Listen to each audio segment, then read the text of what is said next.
We're Kyle and Jared Lott of Smack TV. Each week we go into millions of homes to show you great hunting. And we couldn't do what we do without TC Outdoors doing what they do. It doesn't matter if your adventure takes you fishing in the local pond or on a cross-country hunt. TC Outdoors is going to be there for you with gear, know-how, and support, just like they are for us.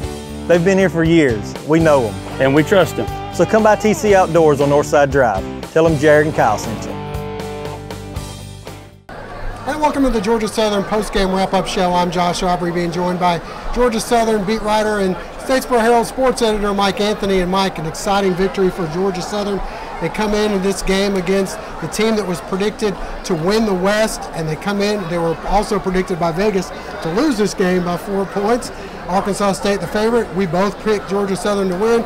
You picked it a little more higher scoring, and what do you know, the Eagles come out with the victory 28-21. A huge play late in the game as Wesley Kennedy looked like he had been knocked out of the game, comes back on a reverse, scores, and the Eagles hang on to win by a touchdown. Well, with this Georgia Southern team and what they've been through the last couple of years, and especially last year with a midseason coaching change, program worst 2-10 record, they were happy for any wins, but when they got their footing over the first couple of weeks of the season, you knew that it was going to come down to this game, the conference opener. This is where they proved that they're not just a team that can get along with the rest of the Sun Belt, they're a team that deserves to be in the conversation with the teams that might be able to win it. The best way to do that is to go up against a team that's won the conference more often than any other over the last decade. That's exactly what they did tonight. They had Arkansas State on the ropes 2 years ago at their place. Last year they kind of let one get away from them, but this year, once again, Arkansas State plays tough. They tied up late, looked like they might be wearing the Eagles down, but to the Eagles' credit, a team that hasn't been used to winning the last couple of years did what they needed to do, and they found the winning play in the final minute. Well, Mike, in the first half, very low-scoring affair, 7-3 at the half, and then Georgia Southern comes out there in the second half.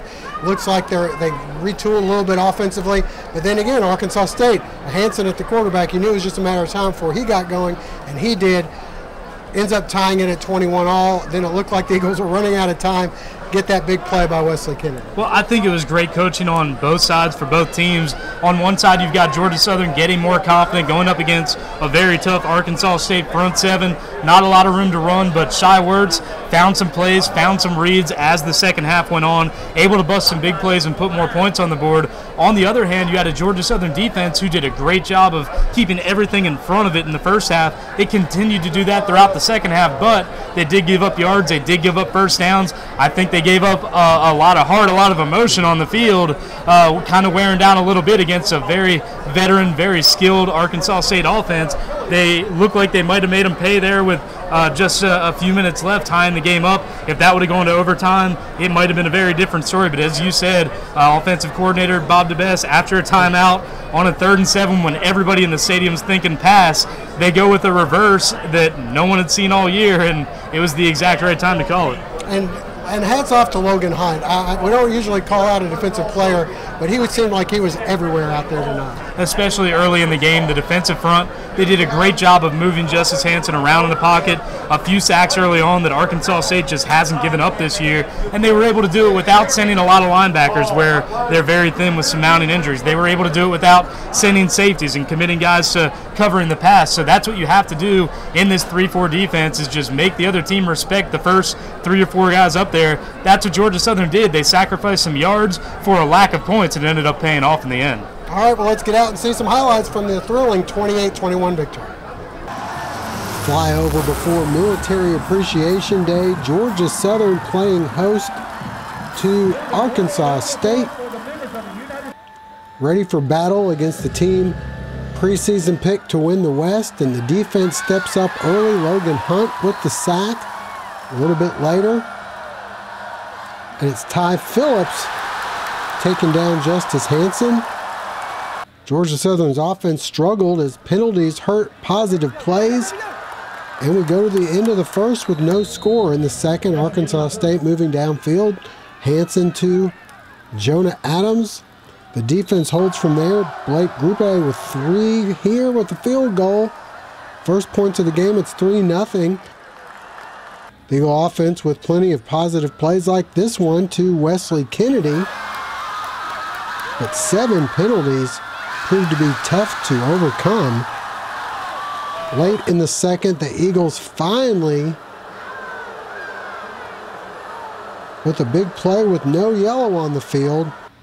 Wirtz hooks up with Wesley Fields for the 61-yard touchdown pass, the only completed pass of the game, would put the Eagles up 7-3.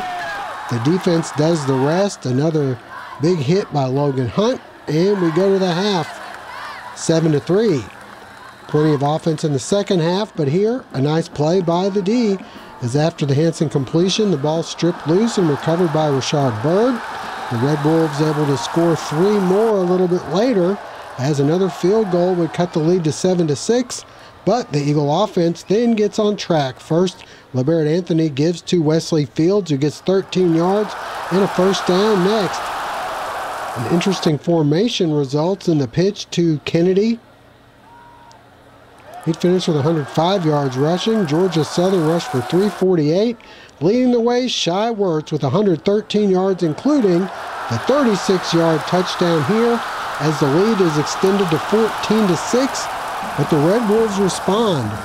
Hansen to Kirk Merritt for the 11-yard touchdown. The 2-point conversion tied the game at 14-all. Again, here come the Eagles in the fourth. 3-2-1.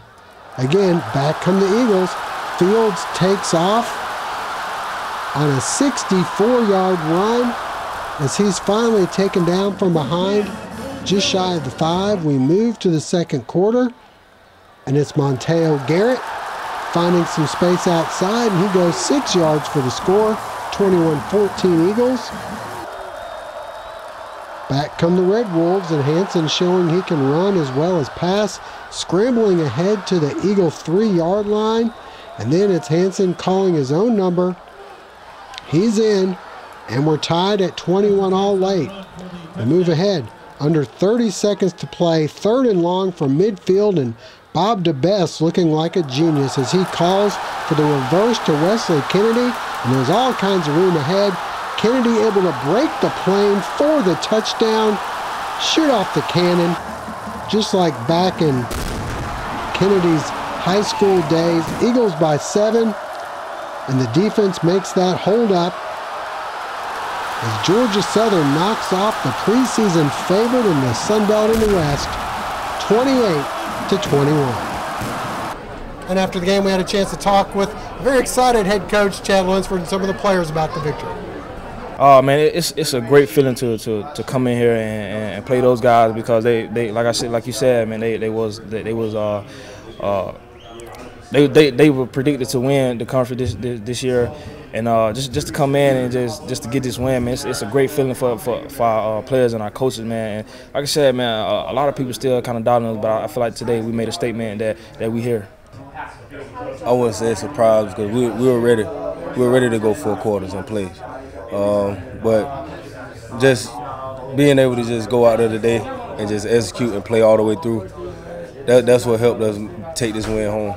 It is a lot of confidence going into it, but we still know each and every week our goal is 1-0. So we're going back to work tomorrow, just putting in the same work each and every week. I just knew I had to step up for the other side of the ball, the defense. They've been working all night, so I just knew I had to put points on the board for them. Once I saw it was man coverage, I just knew it was over with, because I just knew it was nobody going to be on the backside. I just had to run and score. You giving the ball to somebody like Wesley, you don't got no worries. You know he gonna make a play. He was making plays all night, really, and you know what I'm saying, he really stepped up tonight and allowed us to get the win. We came in knowing what kind of team this was, and you know what I'm saying, we've been preparing all week for them. Coach Lunsford been saying all week it's gonna be a dogfight, and it was a dogfight. Came down to the last possession, and we kind of had a feeling it would be like that, and we was prepared for it, and we went out there and we executed our game plan, which allowed us to come out victorious tonight. Just a huge shout out to Eagle Nation for coming out, and huge shout out to this team. We challenged them all week. We told them it was a statement game, and we said it was going to be a dogfight. It was going to be a 60-minute dogfight, and and that's what happened. I mean, it was just toe-to-toe, and we outlasted them, and we out-toughed them, and that was important for our guys. And this is a great win for Georgia Southern, and now on to the next one. The playbook's starting to grow because our kids are getting comfortable. But you would have saw more of that in the first half. But the problem is we had too many penalties. We had too many things that put us in long yardage situations that kind of handcuffs us. And I hate it. And we won the football game, but we got to be more disciplined. Now, what I will say about the offense is we challenged them at halftime, and then they came and I'd have to look at the stats. I don't believe there was a penalty in the second half, and so on offense, and so we were able to do what we needed to do, and so it worked out.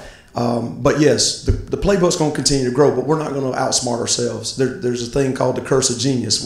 We're not going to do that. We're going to make sure that our players feel confident and go play hard. One thing that we noticed all week watching film is how well Arkansas State runs to the football, and so misdirection was something that was a big part of our game plan. And so when he called it, I felt very confident because I felt like that Arkansas State would be running hard to the side we were going to. When he called the reverse, I was like, yeah, this is the right time for it. And he did a really good job with that call and the timing of it. This is a high-powered offense by Arkansas State, and I think we ended up with 6 sacks.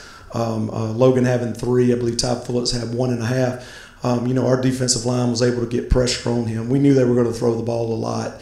And then you got to give credit to our DBs too. 7 pass breakups. I believe Monquavian had 4.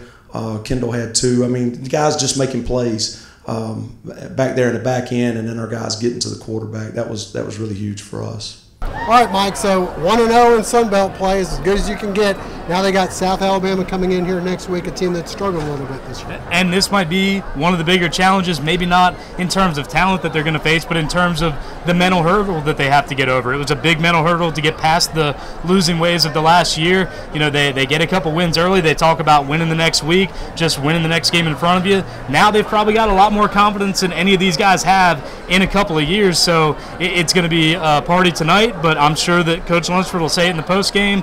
In 24 hours, it's back to work because this game, this win, it's great tonight. It means a lot less if they can't back it up in 7 more days. Homecoming, 3:30 kickoff next Saturday at Paulson Stadium. Hope to see you there. For Mike Anthony, I'm Josh Aubrey. Thanks for joining us. See you next week.